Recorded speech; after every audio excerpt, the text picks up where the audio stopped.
mucho más importantes. Y no me referiré necesariamente o exclusivamente a eso de no sentirse bien frente a ciertas cosas o cuando enfrenta ciertas situaciones. Alguien le preguntó a una señora, ¿qué hace usted cuando se encuentra en un basurero emocional? Y ella contestó, pues para olvidarme del asunto, voy y me compro un sombrero. Su esposo, al escuchar decir eso, hizo el siguiente comentario. Ahora me explico por qué tus sombreros son tan raros. Hay ocasiones en que nos desanimamos cuando no estamos felices acerca de algo o de alguien. O cuando perdemos el trabajo o tenemos un accidente de tránsito. O cuando alguien nos dice algo negativo sobre nosotros. Pero no me refiero a esto. Hablo de la depresión, ese profundo sentimiento de desesperación que a veces puede convertirse en algo terrible y horrible. Es un asunto que envía gente a los hospitales o causa que las personas simplemente desaparezcan de su círculo social. En ocasiones, cuando nos sentimos mal, es como si estuviéramos en una tormenta. Llega y se va. Pero la depresión es como una neblina que está constantemente presente, bloqueando el sol que trata de llegar a nuestras vidas. Y quiero que piense conmigo primero en lo que voy a llamar el serio problema de la depresión. Ahora sí, veamos el Salmo 42:5. ¿Por qué te abates, oh alma mía, y te turbas dentro de mí? El rey David escribió estas palabras. Y él estaba deprimido, y estaba hablando consigo mismo. Hago un breve paréntesis aquí para informarle que el Instituto Nacional de Salud Mental reportó que la depresión es, tristemente, un negocio de más de $1 billón anuales. O sea, lo que la gente gasta para ser tratada de depresión. Y en lo que yo investigué para preparar este mensaje, descubrí que hay millones de norteamericanos que sufren de depresión, y supongo que esa es una lamentable realidad en todos los países del mundo. ¿Sabe usted que es muy difícil animar a una persona que sufre de depresión? Tal pareciera que nada le hace sentir mejor. Por eso digo que la depresión es un problema serio, y quiero compartir con usted una lista que encontré que describe lo que es la depresión. Esta lista le revelará si usted o un miembro de su familia o algún amigo sufre los efectos de la depresión. La depresión es un sentimiento de pasividad y apatía, un continuo estado de tristeza, una actitud de que nada está bien, o peor aún, nada vale la pena. Es un constante estado de desesperanza, un sentimiento de que a nadie le importo, o nadie me entiende, nadie me acepta. Es vivir en un constante estado de preocupación y de ansiedad. Eso es depresión. ¿Quiere saber si usted está deprimido? Aquí está la lista para que se haga una honesta evaluación. Ha perdido toda iniciativa. Tal vez súbita o lentamente usted siente que quiere tirar la toalla. Siente repentinos deseos de llorar sin causa aparente.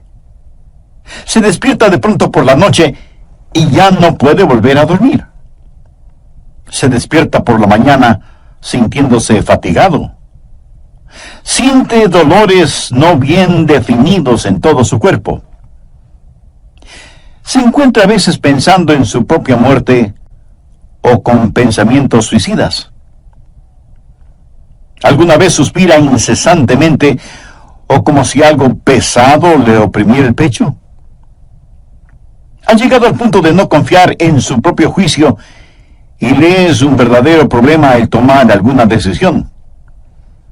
Se vuelve a veces irritable y choca o pelea fuertemente con otros sin ninguna razón aparente. Está consciente de que nada, absolutamente nada le entusiasma. Permítame aclarar que esa no es mi lista. Pero estoy seguro que es la lista de alguien. Amigo, esa es la depresión de alguien que está deprimido o deprimida. Y a lo mejor alguno de quienes me escucha dirá, pastor, ese mensaje no es para mí porque yo no estoy deprimido. Felicitaciones. Pero sabe, alguien que usted conoce lo está. Y usted puede ayudar a ese alguien. ¿Está seguro o segura que usted no necesita ayuda en esta área? ¿Cómo puede levantarse cuando está caído? La depresión es una enfermedad mortal que manda a mucha gente a los hospitales y a otros a la tumba. Es la tercera causa de mortalidad en ciertas categorías y edades. Aquellos que hemos estado en el ministerio el tiempo suficiente, sabemos cuando vamos a una tumba a enterrar a un cónyuge, que no pasará mucho tiempo sin que tengamos que enterrar al otro. Y si usted me dice, oh, eso pasa con los incrédulos porque no saben lo que nosotros sabemos. Permítame decirle algo. Los hijos de Dios no son inmunes a la depresión. Moisés, ese gran líder del pueblo de Dios, experimentó tal estado de depresión que le pidió a Dios que lo matara. Jonás, poderoso profeta de Dios, también le pidió a Dios que le quitara la vida. Y Elías, sentado bajo la sombra del árbol, deseaba más bien estar muerto. El apóstol Pablo habla de sí mismo en su estado de depresión o de desesperación por estar vivo. Y Juan el Bautista estuvo en un calabozo. No una mazmorra literal, sino en un calabozo de desesperación. Juan el Bautista, el heraldo del Señor Jesucristo, llegó a dudar si Jesús era el Mesías. Y en las páginas de la historia encontramos que grandes hombres sufrieron depresión. Quienes predicamos la palabra de Dios, pensamos que Carlos Spurgeon fue uno de los más grandes predicadores que han existido. Pero este gran hombre lleno de viveza y calor humano tuvo períodos de depresión. Y en el área de la política, Winston Churchill fue el gran estadista que tuvo que dirigir Inglaterra durante la Segunda Guerra Mundial. Indiscutible líder, a veces tenía ataques de depresión tan grandes que no atendía a nadie en su oficina. Y él se refería a la depresión como el gran perro negro que me tiene entre sus fauces. Cuando el rey David en el Salmo 42:5 dice, ¿por qué te abates, oh alma mía, y te turbas dentro de mí? Exteriormente, cuando esto sucedió, él tenía la razón de estar deprimido. Perdió a su hijo Absalón, a quien amaba profundamente, a pesar de que Absalón se sublevó contra su padre, lo traicionó, trató de arrebatarle el reino, y David tuvo que huir para salvar su propia vida. Luego Absalón muere trágicamente. En 2 Samuel 18:33 leemos, entonces el rey se turbó y subió a la sala de la puerta y lloró, y yendo decía así, hijo mío, Absalón, ¿quién me diera que muriera yo en lugar de ti? Absalón, hijo mío, hijo mío. David huyó para salvar la vida. Él debía ser el rey. Pero perdió su fortuna, perdió su hogar, perdió su poder, perdió todo respaldo financiero. Y como si todo esto fuera poco, David pecó contra Dios. Cometió un horrible, terrible pecado que le costó la vida a su tierno hijo. Y luego su hija fue violada por su propio hermano. Y tuvo una esposa que fue asaltada sexualmente. Y ahora su hijo rebelde, Absalón, había encontrado la muerte en forma trágica. La nación sobre la cual David se suponía que era rey estaba en turbulencia. Así que exteriormente David tenía toda la razón para estar deprimido. Las cosas no podían estar peor que lo que estaban. ¿Por qué te abates, oh alma mía, y te turbas dentro de mí? Este salmo es un caso clínico de depresión. En primer lugar, David tuvo lo que yo llamo sequedad espiritual. Miremos, por favor, los primeros 2 versos de este Salmo 42. Como el ciervo brama por las corrientes de las aguas, así clama por ti, oh Dios, el alma mía. Mi alma tiene sed de Dios, del Dios vivo. ¿Cuándo vendré y me presentaré delante de Dios? David está sediento de Dios, pero siente como que si Dios estuviera lejano. David se siente como un ciervo rodeado por una jauría de perros de caza. Siente su sequedad espiritual, siente el temblar de su alma y piensa que a lo mejor Dios ya se olvidó de él. Mire lo que dice en el verso 9. Diré a Dios, roca mía, ¿por qué te has olvidado de mí? David está sediento de Dios, pero Dios parece que estuviera a años luz de distancia. ¿Dónde estás tú, Dios? ¿Por qué te has olvidado de mí? Sequedad espiritual. Dios no se había olvidado de él. Ese no es el punto. Y el rey continúa su lamento en el verso 3 diciendo, fueron mis lágrimas mi pan de día y de noche. Y aquí me imagino a David llorando incontrolablemente, este poderoso hombre de Dios, ahora llorando como una criatura. Todos tenemos momentos de tristeza, pero no siempre de llanto incontrolable, aunque puede ser así. Eso es un signo de depresión. No es como una lluvia de verano que cae y desaparece rápidamente, sino que es más bien como una neblina continua durante el día nublado. David siente vergüenza y se siente derrotado. Mire lo que dice en el verso 3. Fueron mis lágrimas mi pan de día y de noche, mientras me dicen todos los días, ¿dónde está tu Dios? Él sabe que sus enemigos están burlándose de él. Y está avergonzado. Se siente como un indigno testigo de Dios, y por supuesto que lo fue. Sabe, a veces, aun estando en evidente pecado, tratamos de testificar, pero no tenemos ni el poder ni el gozo para hacerlo, y no tenemos la victoria, y esto aumenta nuestra vergüenza. El sentido de culpa de David le hizo pensar que era una desgracia delante de Dios. Y todo era peor por las recurrencias de sus memorias. Mire lo que dice en el verso 4. Me acuerdo de estas cosas y derramo mi alma dentro de mí. De cómo yo fui con la multitud y la conduje hasta la casa de Dios, entre voces de alegría y de alabanza del pueblo en fiesta. David recordaba mejores días. Miró retrospectivamente aquellos días cuando tuvo gozo y paz junto con la multitud, alabando a Dios en la casa de Dios. Y ahora todo eso no era más que un recuerdo. Ya no era nada real para él, y hacía que todo su dolor, toda su turbación fuera más vívida, y sentía que esos hermosos días que antaño experimentó, los había perdido para siempre. Y como si eso no fuera suficiente, él estaba abrumado por las circunstancias. Miremos lo que David dice en los versos 6 y 7. Dios mío, mi alma está abatida en mí. Me acordaré, por tanto, de ti desde la tierra del Jordán, y de los hermonitas desde el monte de Mizar. Un abismo llama a otro a la voz de tus cascadas. Todas las ondas y tus olas han pasado sobre mí. El río Jordán es llamado el río de la muerte. La palabra Jordán literalmente significa descenso y juzgamiento.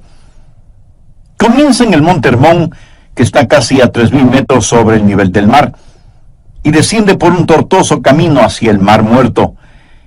El Mar Muerto está a casi 450 metros por debajo del nivel del mar. Y el río Jordán fluye hacia el Mar Muerto para no volver a aparecer. Así que, en la tipología bíblica, Jordán ha sido la representación de muerte y desesperación. Y David siente que está totalmente inundado por las circunstancias. Las aguas de Dios están sobre él. Está cubierto de problemas y no sabe hacia dónde dirigirse. Está absoluta y totalmente abrumado por las circunstancias. Y quiero decirle que estadísticamente, personas así son suicidas. Un jovencito de 16 años escribió la siguiente carta antes de suicidarse. Querido mundo, yo no quiero que me corten el pelo. Yo no quiero cuidar niños. Yo no quiero ir a ver a Gina mañana en el colegio. Yo no quiero hacer mis deberes de biología, de inglés, de historia, ni de ninguna otra materia. Yo ya no quiero estar triste o solo o deprimido. No deseo comer, ni beber, ni conversar, ni dormir, ni respirar. Sencillamente ya no quiero vivir. Papá, mamá, no es culpa de ustedes. Solo que no me siento libre. Me siento enfermo, triste y solo, aunque esté rodeado de mis padres, hermanos, compañeros y amigos. Eso, mi amigo, es depresión y es muy, pero muy triste. La depresión es un serio problema. En segundo lugar, quiero que sepa y vea que hay una provisión espiritual para la depresión. Gracias a Dios, usted no tiene que estar deprimido. Dios ha hecho provisión para usted, para mí, para nuestras familias y para nuestros amigos, para todos aquellos que sufren depresión. Primero, usted tiene que mirarse interiormente y analizar su corazón. Veamos el Salmo 42, los versos del 5 al 7. ¿Por qué te abates, oh alma mía, y te turbas dentro de mí? Espera en Dios, porque aún he de alabarle, salvación mía y roca mía, Dios mío. Mi alma está abatida en mí. Me acordaré, por tanto, de ti desde la tierra del Jordán, y de los hermonitas desde el monte de Mizar. Un abismo llama a otro a la voz de tus cascadas. Todas tus ondas y tus olas han pasado sobre mí. Pero ahora quiero que note en forma particular que David comienza a hablar consigo mismo. Y si usted me pregunta si uno puede hablar con uno mismo, pues le diré que sí, David lo hizo. Y no me diga que usted nunca ha hablado con usted mismo, porque francamente no se lo voy a creer. Porque todos lo hacemos, consciente o inconscientemente. Note que David está hablando con su alma. El alma es el ego que vive dentro de cada uno de nosotros, no es el espíritu. El espíritu es su naturaleza espiritual, su alma es su naturaleza emocional, su mente, sus emociones, su voluntad. Y David le habla a su alma. En el próximo programa terminaremos este estudio bíblico sobre la depresión. Y espero que esto no lo deprima ahora. Antes de finalizar y sabiendo que la depresión no hace acepción de personas y la sufren santos y pecadores, permítame preguntarle en forma personal, ¿ha depositado su fe en el Señor Jesucristo? ¿A quién recurre cuando está deprimido? Recuerde que la causa de la depresión puede ser externa, pero la solución es interna, íntima, personal. Voy a comenzar este programa haciendo un resumen de lo que estudiamos en el programa anterior. Entre otras cosas dije que hay ocasiones en que nos desanimamos cuando no estamos felices acerca de alguien o de algo, o cuando perdemos el trabajo o tenemos un accidente de tránsito, o cuando alguien dice algo negativo sobre nosotros. Pero no me refiero a esto. Hablo de la depresión. Ese profundo sentimiento de desesperación que a veces puede convertirse en algo terrible y horrible. La depresión es un sentimiento de pasividad y apatía, un continuo estado de tristeza, una actitud de que nada está bien, o peor aún, nada vale la pena. Es un constante estado de desesperanza, un sentimiento de que a nadie le importo, o nadie me entiende, nadie me acepta. Es vivir en un constante estado de preocupación y de ansiedad. Eso es depresión. ¿Quiere usted saber si está deprimido? Aquí está la lista para que se haga una honesta evaluación. Ha perdido toda iniciativa. Tal vez súbita o lentamente usted siente que quiere tirar la toalla. Siente repentinos deseos de llorar sin causa aparente. Se despierta de noche y ya no puede volver a dormirse. Se despierta por la mañana sintiéndose fatigado. Siente dolores no bien definidos en todo su cuerpo. Se encuentra a veces pensando en la propia muerte, la suya, o con pensamientos suicidas. ¿Alguna vez suspira incesantemente o como si algo pesado le oprimiera el pecho? Ha llegado al punto de no confiar en su propio juicio y le es un verdadero problema el tomar alguna decisión. Se vuelve a veces irritable y choca o pelea fuertemente con otros sin ninguna razón aparente. Está consciente de que nada, absolutamente nada le entusiasma. Y si usted me dice, eso pasa con los incrédulos porque no saben lo que nosotros sabemos. Permítame decirle algo, los hijos de Dios no son inmunes a la depresión. Moisés, ese gran líder del pueblo de Dios, experimentó tal estado de depresión que él le pidió a Dios que lo matara.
Jonás, poderoso profeta de Dios, también le pidió a Dios que le quitara la vida.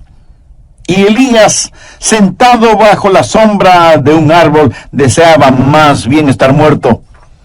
El apóstol Pablo habla de sí mismo y su estado de depresión o de desesperación por estar vivo.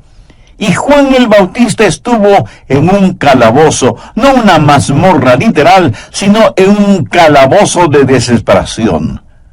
Juan el Bautista, el heraldo del Señor Jesucristo, llegó a dudar si Jesús era el Mesías. Y en las páginas de la historia encontramos que grandes hombres sufrieron depresión. Quienes predicamos la palabra de Dios pensamos que Carlos Spurgeon fue uno de los más grandes predicadores que ha existido. Pero este gran hombre lleno de viveza y de calor humano tuvo períodos de depresión. Y en el área de la política, Winston Churchill fue el gran estadista que tuvo que dirigir Inglaterra durante la Segunda Guerra Mundial. Indiscutible líder, a veces tenía ataques de depresión tan grandes que no atendía a nadie en su oficina. Y él se refería a la depresión como el gran perro negro que me tiene entre sus fauces. La nación sobre la cual David se suponía que era rey estaba en turbulencia. Así que exteriormente David tenía toda la razón para estar deprimido. Las cosas no podían estar peor de lo que estaban. ¿Por qué te abates, oh alma mía, y te turbas dentro de mí? Este salmo es un caso clínico de depresión. En primer lugar, David tuvo lo que yo llamo sequedad espiritual. Miremos, por favor, los primeros 2 versos de este Salmo 42. Como el ciervo brama por las corrientes de las aguas, así clama por ti, oh Dios, el alma mía. Mi alma tiene sed de Dios, del Dios vivo. ¿Cuándo vendré y me presentaré delante de Dios? David está sediento de Dios, pero siente como que si Dios estuviera lejano. David se siente como un ciervo rodeado por una jauría de perros de caza, siente su sequedad espiritual, siente el temblar de su alma y piensa que a lo mejor Dios ya se ha olvidado de él. Mire lo que dice en el verso 9, diré a Dios, roca mía, ¿por qué te has olvidado de mí? David está sediento de Dios, pero Dios parece que estuviera a años luz de distancia. ¿Dónde estás tú, oh Dios? ¿Por qué te has olvidado de mí? Sequedad espiritual. Dios no se había olvidado de él. Pero ese no es el punto. El rey continúa su lamento en el verso 3 diciendo, fueron mis lágrimas, mi pan de día y de noche. Y aquí me imagino a David llorando incontrolablemente, este poderoso hombre de Dios ahora llorando como una criatura. Todos tenemos nuestros momentos de tristeza, pero no siempre de llanto incontrolable, aunque puede ser así. Eso es un signo de depresión. No es como una lluvia de verano que cae y desaparece rápidamente, sino que es más bien como una neblina continua durante un día nublado. David siente vergüenza y se siente derrotado.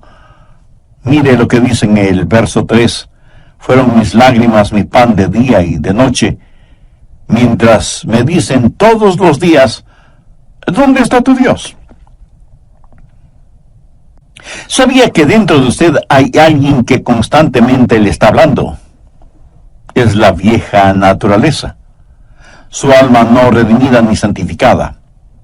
Y su alma le habla y le dice, tienes razón de sentir pena por ti mismo. Nunca lo lograrás. No tienes lo que se requiere. Este es el final. La vida no vale la pena vivirla.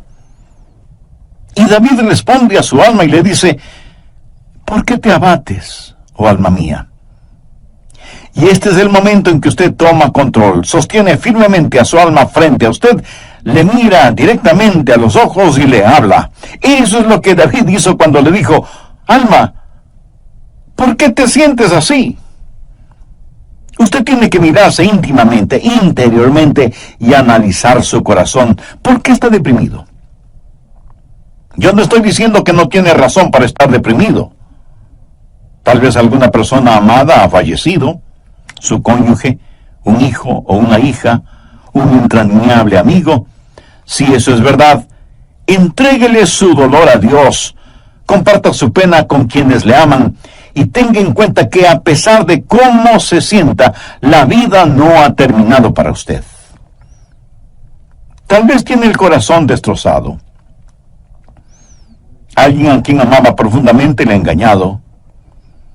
Tal vez un esposo ha abandonado a su esposa por otra mujer, o a lo mejor una esposa ha dejado a su esposo por otro hombre. Tal vez esté enfrentando el dolor de un noviazgo roto súbita y amargamente. O pudiera ser que los padres no hacen sentir bienvenidos a sus hijos, que se fueron del hogar como las ovejas negras de la familia. Si usted está viviendo estas u otras amargas experiencias, escúcheme. Rehúse el estar rumiando estas cosas una y otra vez. Eso no es bueno. Analice las cosas. Si alguien le ha destrozado el corazón, vea qué es lo que ha aprendido de esa experiencia y comience a buscar y tener nuevas amistades. Tal vez usted ha pecado y está siendo perseguido constantemente por el fantasma de su culpa. ¿Qué debe hacer? Confiese su pecado a Dios. Y si tiene que pedir perdón a alguien, hágalo. Si tiene que restituir algo a alguien, hágalo sin demora de tiempo. Mientras más se demore en hacerlo, más difícil le será el realizarlo. Haga lo que tiene que hacer ya. Y cierre la puerta de ese pasado. Analice, mire su propio corazón y pregúntese, ¿por qué estoy abatido? Pero necesita hacer algo más. No solo un análisis íntimo de su corazón, sino que mirando hacia arriba, reconozca que necesita ayuda una vez que ha identificado el problema. Noten los versos del 7 al 9 lo que David dijo. Un abismo llama a otro a la voz de tus cascadas. Todas tus ondas y tus olas han pasado sobre... ¿Por qué te has olvidado de mí? ¿Por qué andaré yo enlutado por la opresión del enemigo? ¿Qué es lo que David está haciendo ahora? Pues mirar hacia arriba. No solo interiormente para ver por qué me siento así, sino mirar hacia Dios y decir: Dios, tú eres mi ayuda y mi esperanza. Tú me cubrirás con tu misericordia. Oh, qué amigo nos es Cristo. Él llevó nuestro dolor. Estoy seguro que alguien me dirá: pastor, lo que yo estoy pasando usted no lo comprende. Mi amigo, ese no es el punto. Cierto, yo no lo comprendo, pero Dios le comprende. Y no solo que le comprende, sino que le ama y quiere cuidar de usted. Él es su ayudador, aun cuando usted no lo entienda. El doctor Warren Wiersbe fue un gran maestro bíblico, y él dijo que la vida no es un problema que debe ser resuelto, sino un misterio que debe ser vivido. Eso nos hace recordar siempre que, como hijos de Dios, no vivimos de explicaciones, sino de promesas. Algunos piensan que de alguna manera Dios les ha olvidado o Dios les ha fallado. No. Dios ni se ha olvidado de usted ni le ha fallado a usted. Pero David se sintió así. Mire la pregunta que hace en el verso 9. Dios, ¿por qué te has olvidado de mí? No, Dios no se había olvidado de David. Y si usted me dice: pastor, realmente no entiendo esto, yo le diré que no tiene que entenderlo. Es más, el hecho de que no lo entienda pudiera ser parte del juicio y de la prueba. El poeta norteamericano Robert Frost, en uno de sus poemas, dijo: era esencial para el juicio que usted no lo entendiera entonces. Tenía que parecer sin significado el tener significado. Esto no tiene ningún significado para usted. Verá, podemos confiar en Dios para cualquier cosa si entendiéramos el porqué. Pero Dios no nos deja entender el porqué todo el tiempo, para que podamos conocer el quién y podamos confiar en Él en aquello que no entendemos.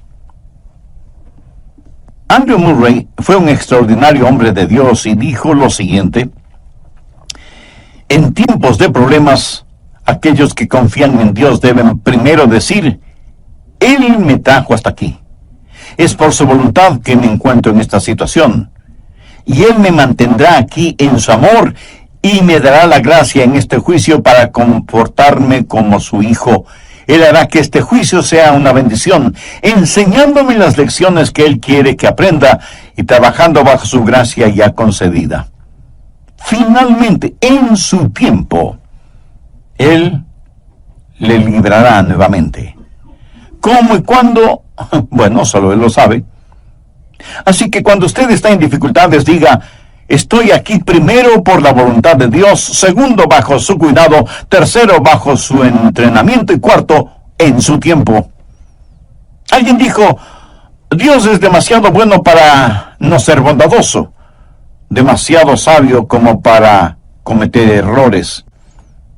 Y cuando no podamos ver su mano, podemos confiar en su corazón. Mírese interiormente y analice su corazón. Salmo 42:11. ¿Por qué te abates, oh alma mía? ¿Y por qué te turbas dentro de mí? Espera en Dios, porque aún he de alabarle. Y Dios quiere que le diga a alguien que me esté escuchando este momento, sin que importe cuán difíciles sean las circunstancias, que Dios está con usted. No pierda la esperanza. Dios tiene un futuro lleno de esperanza para usted. David le habló a su alma y le dijo: espera en Dios. Ahora, esperar no significa un deseo vano, significa una seguridad definitiva basada en la anticipación. Hay solo dos lugares en donde toda esperanza es imposible.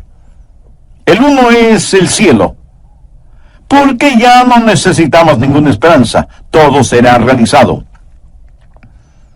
El otro lugar es el infierno. Si usted muere sin ser salvo, se irá al infierno y quedará fuera de toda esperanza.